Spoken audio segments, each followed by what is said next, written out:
Welcome to Manager Tools. This is Sarah. And I'm Mark. Today's podcast, Coaching a Direct on Relationship Development, Part 1 of 2. As always, our content has been crafted by humans, and we are now certified by Proudly Human. The questions this cast answers are: how can I coach a direct on building relationships? Can I coach one of my better performers? How much time and energy does it take to coach one of my directs? If you want answers to these questions and more, keep listening. Hi, everyone. Ali Wazan here with the Manager Tools team. Most professionals never get honest access to how senior executives think, what they're measuring, what keeps them up at night, and what they actually want from the managers below them. The M Conference puts accomplished executives from banking, technology, aerospace, healthcare, and consulting in the same room as serious managers for 2 days of unfiltered conversations.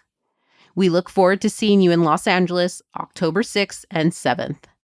For more information, visit manager-tools.com/M-conference.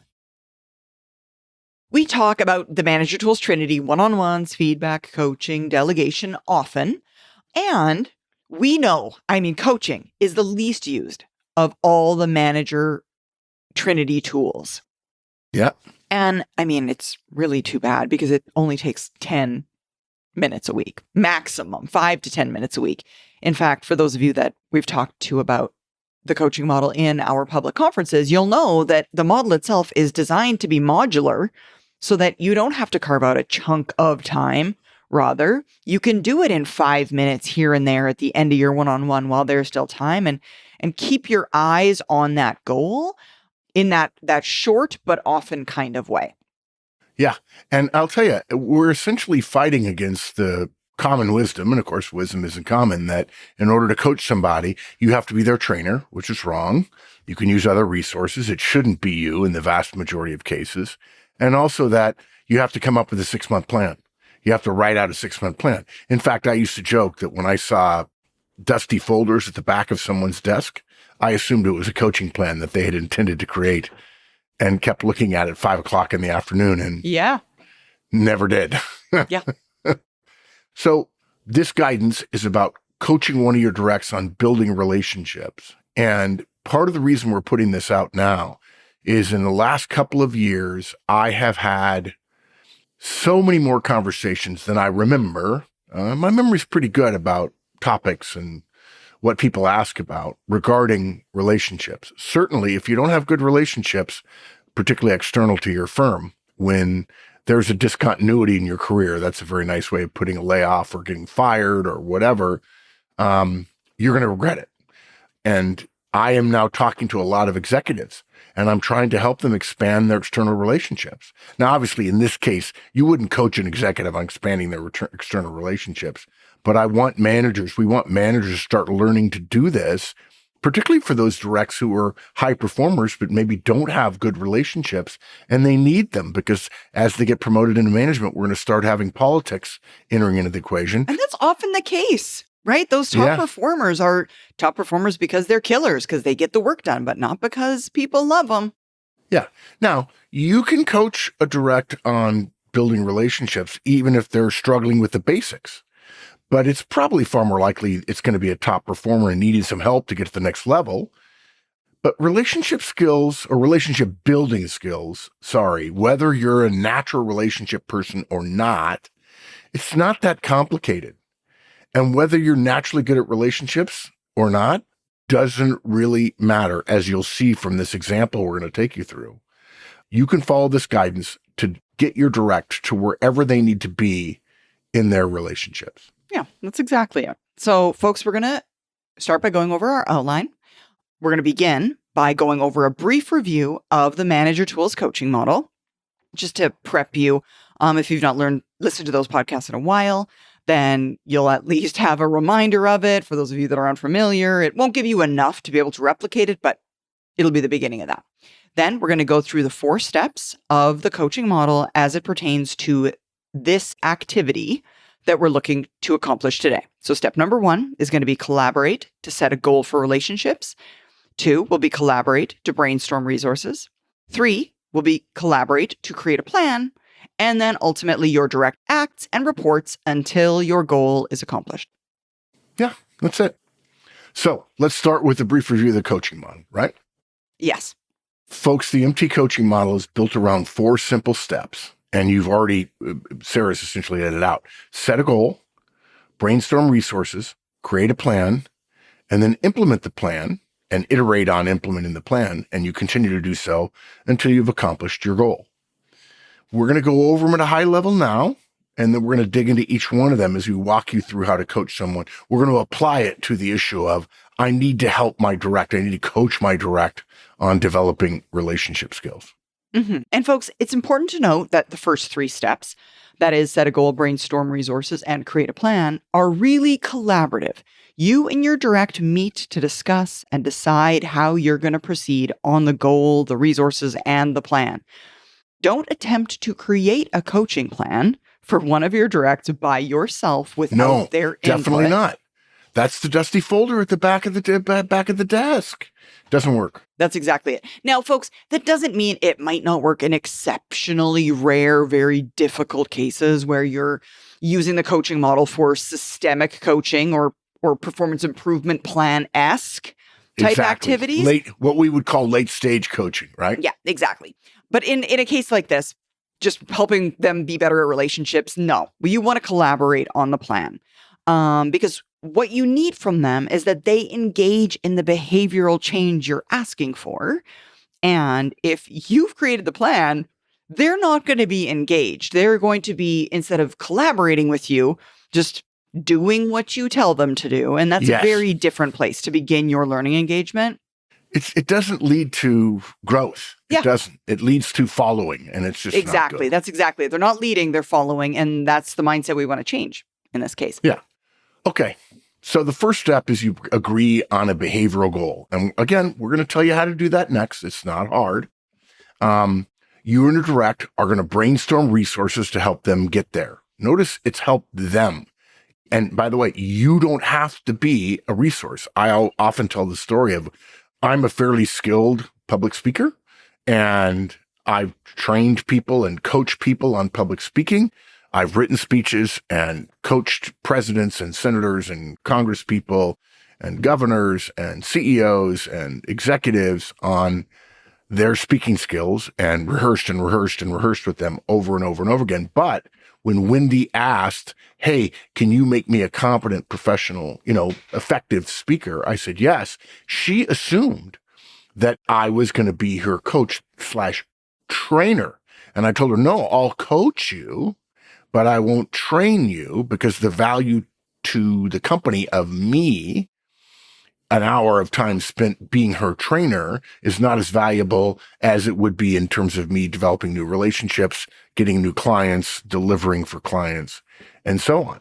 And so we don't want you to think that your job is going to be a trainer. You're just going to be the coach. Yeah, I think about it. Sometimes the analogy I use for that, Mark, is you're an accountability buddy. That's what you are. Oh, you're just helping steer the ship. I've not heard that before. I've never heard that. Okay, yeah. You're there to give the guardrails. You're there to make sure that they're doing what they say they'll do. You're there so that they can report to you. But really, they're the ones in control of this path toward learning a new activity. You're just their sounding board. Yeah. So again, you're going to agree on a goal. We'll explain it in a minute. And then you're going to brainstorm resources.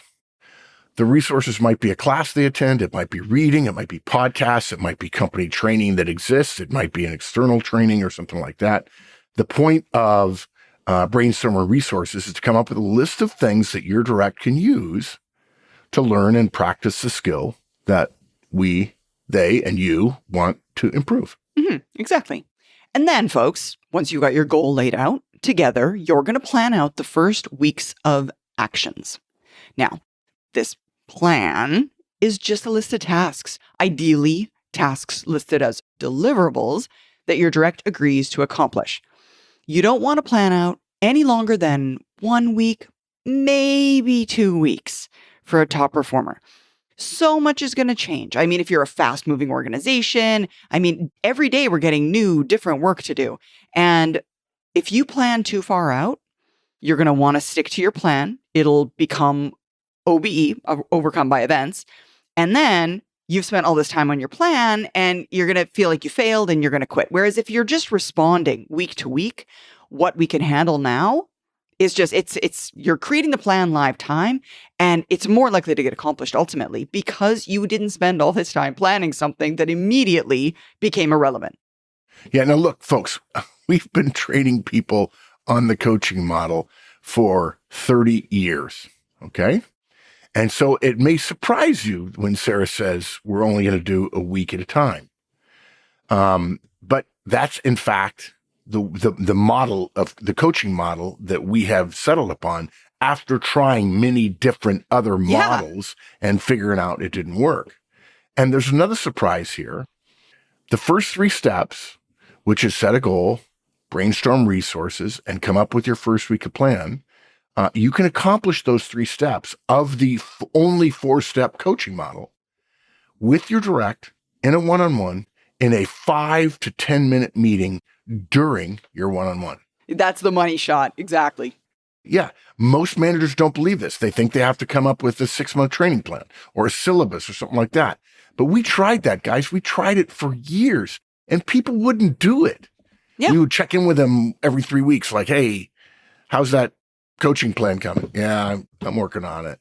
Yeah. It's like, okay, look, that doesn't work. There might be some academic who tells you, yeah, that's technically the way to do it. I'm like, I don't care whether it's the way to do it. Nobody does it. And if somebody's going to ask you to do something and you've got other stuff to do and you look at your priorities and you say, yeah, that's going to take an hour at the end of the day for 4 or 5 weeks. I don't know any manager is going to say, yeah. We've tested this model and that old way, it never works. So we're really only putting our toes in the water in this first meeting. Okay. We're not worried at the start that we can't see clearly all the steps and actions our direct is going to take in this 4 to 6 or 7 month process. Don't worry about that. Just get started. And can I tell them about the Yellow Brick Road? Oh yeah, sure. Yeah, do it. So I use the example of the Yellow Brick Road in the movie The Wizard of Oz. In the movie, of course, the road to Oz has already been built. If you remember when Dorothy ends up in Munchkinland and they do there's Welcome to Munchkinland and the Wicked Witch is dead and so on. The Yellow Brick Road actually starts as sort of a circle, an unwinding circle. I don't know what that's called in geometry, but anyway, it starts and they go around in a circle. And then they show you this Yellow Brick Road leading off in the distance. And in the way distance, you can see the Emerald City, which is where the wizard is, which is where they say Dorothy should go to be able to get back to Kansas. Okay. Most managers think that they have to build a Yellow Brick Road, the entire thing, get all the way to Oz, then come back upon it and build say, the Emerald okay, City. now, right. Yeah. Oh yeah. Well, that's a whole nother kettle of fish right there. Or actually even better, to quote the movie, that's a horse of a different color. It's too daunting and managers don't do it. And that's why we don't teach it. But the most effective coaching processes that we've discovered is more like building the Yellow Brick Road with only 10 bricks. Now, this is an analogy, folks, so don't beat me up about it. If you want to write me, you can write me, Mark at manager-tools.com. I'll be happy to respond. But just to be clear, 10 bricks. You take your 10 bricks, okay? You throw down 5 of them in the direction you want to go, the general direction of what you think it is. It doesn't have to be perfect. It's not a straight line. We don't have a laser from Munchkin Land. That's exactly a compass, right? We don't have a laser from Munchkin Land to the Emerald City. You throw down 5 in the direction you want to go. You walk forward on those 5 and you throw the next 5 out in front of you while also going back and picking up the previous 5 you laid down because you're 5 bricks in, right? And then you walk till the end of those second 5 bricks, and in your hand are the previous 5 bricks, and you throw those out in front of you. And then you pick up the ones that you just walked over. And you might think, well, it's not as straight. You're right. You're going to be a little bit off track every once in a while. Every couple of weeks, you're going to try something that's going to be like, yeah, that didn't work. But you've made progress. You've learned something that doesn't work, and you look up and go, we're off track. Let's try something different. I often tell people the joke is everybody in Toronto wants their first step in February. Let's say they're being trained in February, is to go to a training in Orlando, Florida in February. Yeah. Well, because it's warm, right? It's reasonable.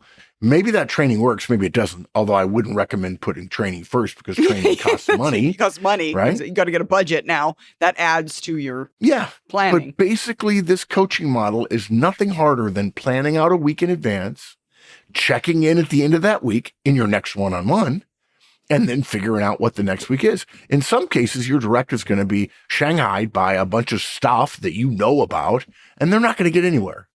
And you should avoid punishing them. Say, okay, we'll move all those things forward to this week. And then when we get to the end of the second week, we'll come up with the things we're going to do in the third week, which should have happened in the second week, but that's okay. We're going to be forgiving as we take our direct, as we are an accountability buddy for our direct on their journey to the Emerald City. That's exactly it. So then, folks, the last step is really the direct taking action toward accomplishing the deliverables that we've now set out, which, to be clear, happens separately from the meeting where we're talking about the first 3 steps. They're going to take their first week's list of deliverables, work on those deliverables, accomplish those deliverables, report to you the status of those deliverables or the completion of them. Yeah. And all the while, you're going to remember coaching is about your direct improving their skills. You don't have to do anything other than read or listen to their status reports and adjust your aim as they progress. You swinging a golf club doesn't improve their swing. They have to do it themselves.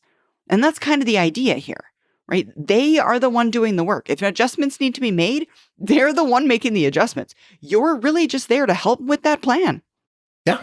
I have never had a golf lesson in my life, and I like golf, and I play a lot of golf when I can. Not as much lately, it seems. But I was told by a very highly regarded golf instructor, a golf pro, that he can tell in 5 seconds, watching a student and a golf professional teach that student, he can tell in 5 seconds in the first meeting, the first session, the first lesson, whether or not that golf professional who's teaching that beginner, let's say, that learner, whether or not the coach, the professional, the teacher is any good. And the standard he applies is, okay, the golf pro's standing there saying, welcome, we're going to do something. And he says, if within 5 seconds, literally 5 seconds, the first meeting they have, the first lesson this amateur has, does the pro hand the learner the club and ask them to swing it? And the whole point of that is, it doesn't matter how many times the golf pro shows the swing and talks about weight distribution or throwing the head at the ball, or the magic move is coming down from the top straight down to the ground like you're pulling on a balloon to get it back to you from a helium balloon or whatever. You could do all that you want, but it's all theoretical until the person swings the darn club themselves. And so you're not going to make your people better by talking about the things they're supposed to do. They're going to get better when they start doing them. And that's why we've made the coaching model so modular, so weekly, and actually so small. It's like, if there are 10,000 bricks on the road to Oz, it's just one brick at a time. And you could say, well, I'd rather have the 10,000 bricks built. Okay, sure. But you go ahead and build the 10,000 brick road, and I'm going to stand over here, and me and my buddy, we're going to throw one or two or three or 4 or 5 bricks down, and we're going to walk forward, and we're going to be in about 30 seconds further along than you are. So they have to do it themselves. They have to do it themselves. Exactly. Your natural communication style works for about 25% of the managers on your team. The other 75% need you to communicate differently.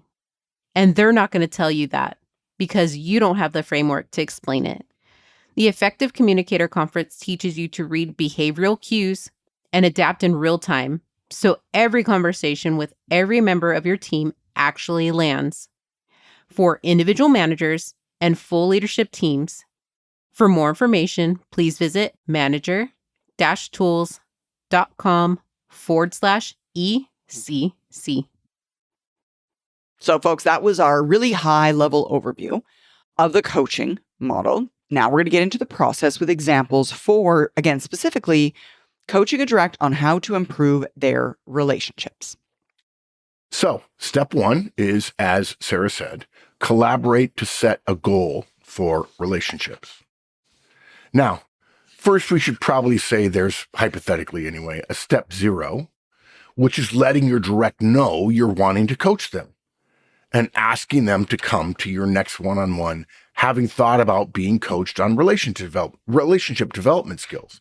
In other words, if you suddenly surprise them and say, okay, I'm going to start coaching you on relationship skills, your direct's going to go, okay. And they're not going to have any creative thoughts, any opinions, any impressions, any ideas about how they'd like to learn and so on. So maybe in week 0, the week before you start the coaching model, you tell them, hey, next week, we're going to start some coaching for you on developing relationships or anything else for that matter. Yeah, that's exactly it. And folks, don't worry that you have a lot to do before your first coaching session. For your first meeting, it's probably going to take all of your portion of your one-on-one with your direct. So what is that, 10 to 15 minutes? Yeah. But it's going to go faster if you reread or re-listen to our guidance on coaching. We've got tons of podcasts on it. And also, if you don't just listen to or refresh yourself on them yourselves, share them with your direct as well.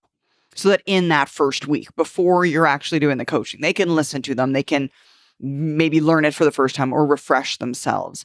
And remember, if you are a licensee, you can share the show notes with your direct for them to read. These very show notes, if you're coaching them on collaborating to build relationships, share these exact show notes.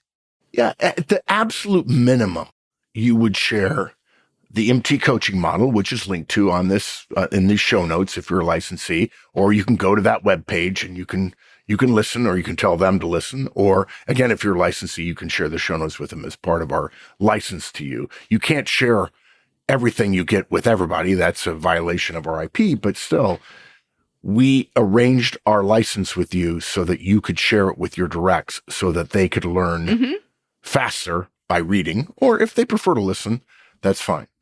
Now, the first step is, of course, collaborating. You're doing this together, ideally in a one-on-one. If you want to set up a separate meeting, that's fine. You can. We don't recommend it, but it wouldn't be terrible if you did. Okay. And the first step is, as we said, really simple. Once we've decided what our direct is going to get better at, in this case, it's developing relationships, we sit down with the direct and we collaborate to set a goal. So here are some examples, some good examples of goals you could use for your relationship coaching with this direct. And by the way, we're going to give some dates in here. We don't mean them to be relative to when you're listening to this. The first one says by 1 December. Well, if you're coaching them in the middle of November, that's not a good goal. So we ask you to use your common sense here. By 1 December, you will have 10 new relationships where you have contact with the relationship every 2 weeks. Or by 30 October, you will have had 15 coffees or lunches with no less than 5 of your colleagues. Okay? And by the way, these are both fine. They're different, but they're both fine.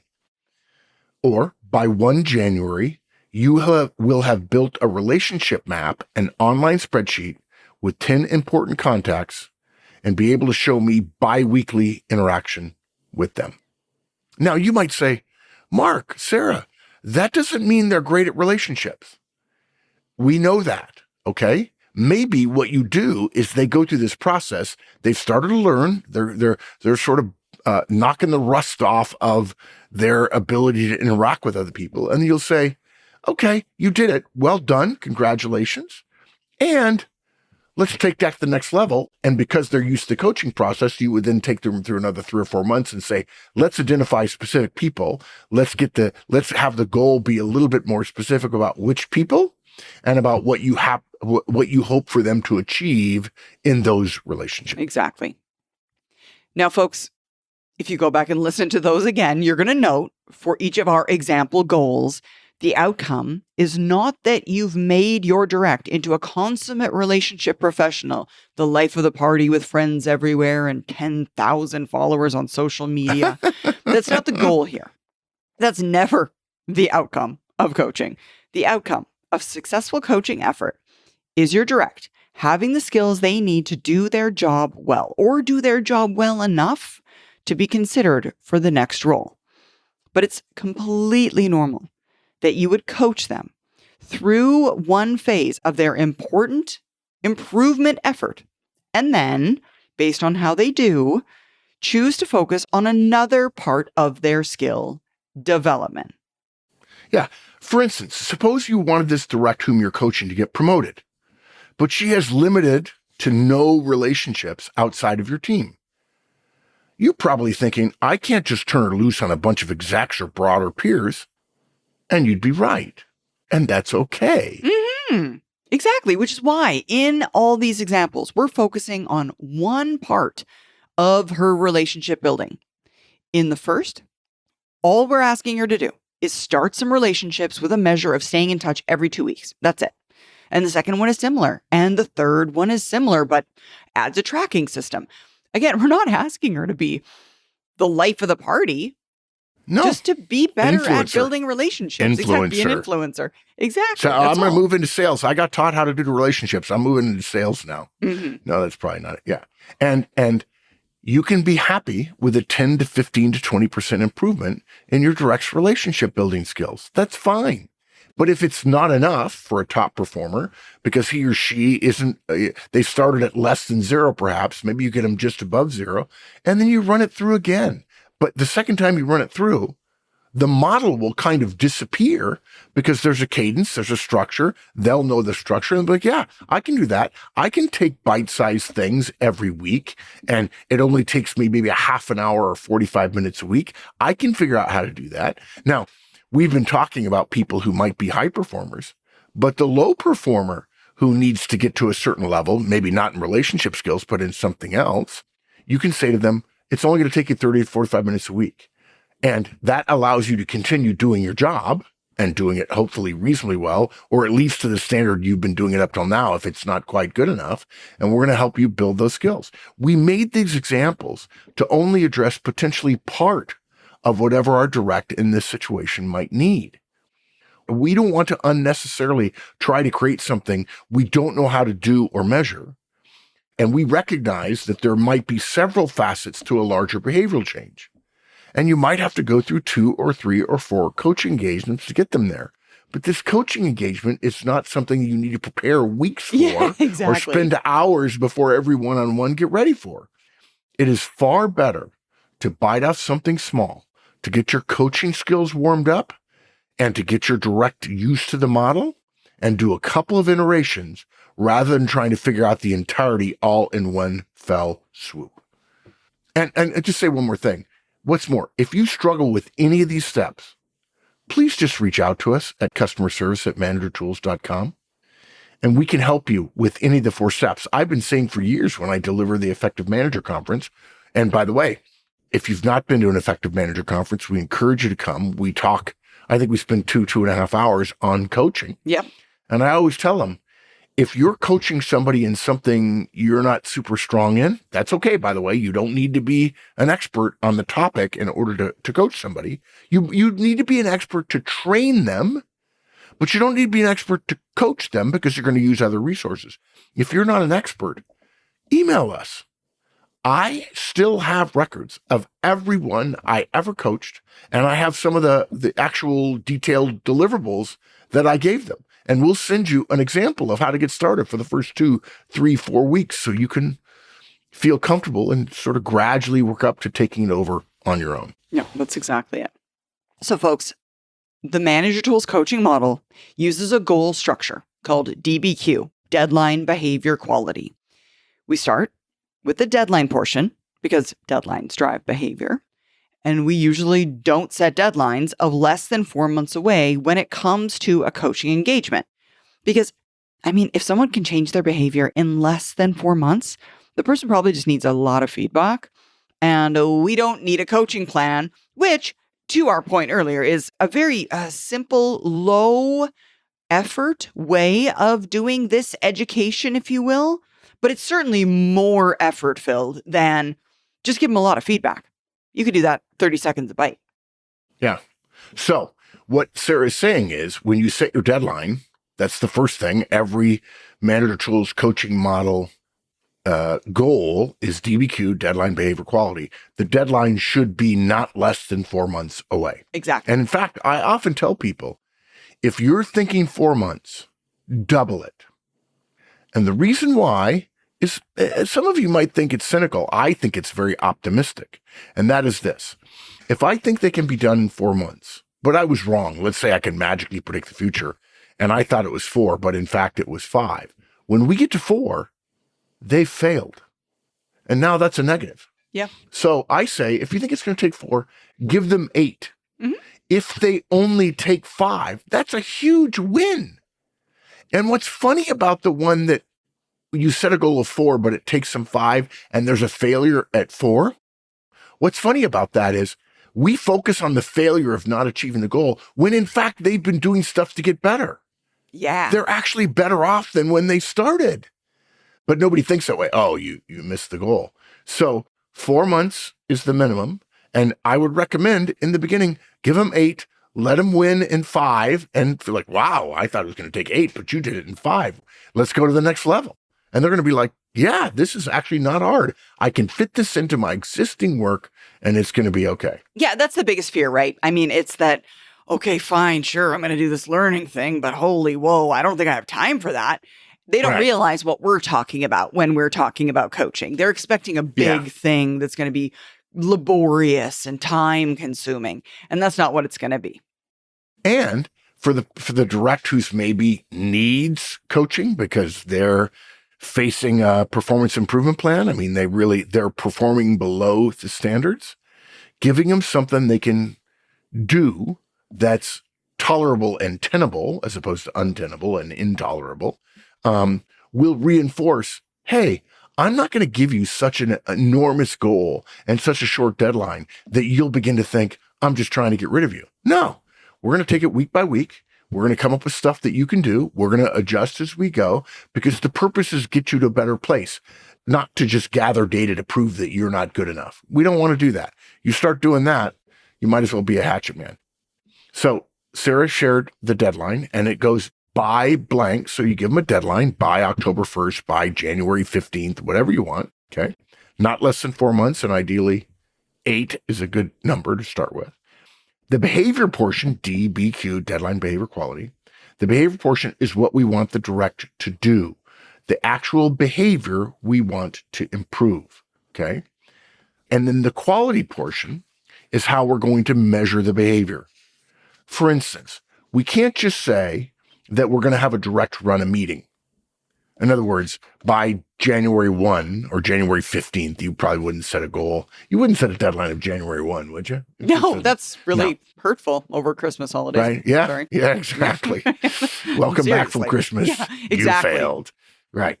So by January 15th, you will run a meeting. Okay. Let's say that's what we're coaching, running a meeting. Sure. Under that criterion, the direct could run a meeting and it could be the worst meeting in the history of meetings. Exactly. Run it right into the ground. Right. So we not only have to say the behavior, you're going to run a meeting, but then we have to define the quality standards for what we consider success in that meeting. And it needs to be measurable. So let's talk a little bit about the nature of this measurable goal. A key part of the goal is that it describes behavior or results that demonstrate the skill as being coached. This is key. Sometimes managers are going to say that your coaching goal is to read some books on, again, say running meetings. But that's not a coaching goal. To know and not to do is worthless for professionals. Book learning isn't valuable in business unless you take that learning and you do something with that learning. That is, you behave upon it. So, to prepare a report on meetings or to go to a class on meetings, again, they're not coaching goals. But let's be clear, though, those could be tasks. Yes, absolutely. In step 3, right? Step 3 that they'll have to implement in step 4, but they're not the end goal. Exactly. The coaching goal is the actual behavior being improved upon. So running an effective meeting, raising $1 million, delivering a 30-minute presentation. Those are goals. Those are behaviors. Yeah. Now, you might be thinking right now, okay, fine, but I have no idea how to get from here to there. Don't we need a detailed plan, right? And the answer is no, not yet. You don't need a detailed plan. If every manager had to have a detailed coaching plan that lasted for 6 months, again, none of us would do it. For now, we just have to set the end state. So, for example, it might be, the examples we gave you, I'll just reread the examples because I think people will, just to go back to the goals that we said, right? By 1 December, you will have 10 new relationships where you have contact every 2 weeks. By 30 October, you will have had 15 coffees or lunches with no less than 5 of your colleagues. Now, you may disagree with details of that, but we're just trying to be clear with you about the structure of by a certain date, deadline, there's a behavior, and there's a standard so that the behavior is not just doing something that's ineffective or inefficient. Or by 1 January, you will have built a relationship map, an online spreadsheet with 10 important contacts, and show biweekly interaction with them. By the way, I don't even care if one of those 10 ends up in bad interactions because my direct is getting reps. Yes, exactly. And we'll talk about that and we'll say, okay, that person you're not going to have a great relationship with. Let's take them off the list. You're not going to win them all. Right, because the idea that we have to have great relationships with everybody, not going to happen in my lifetime anyway. So yeah, that's it.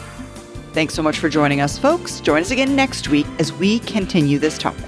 Now, help us, help others, and tell your friends. And of course, follow, rate, and review our podcast. And remember, 5 stars only, please. 5 stars only, please.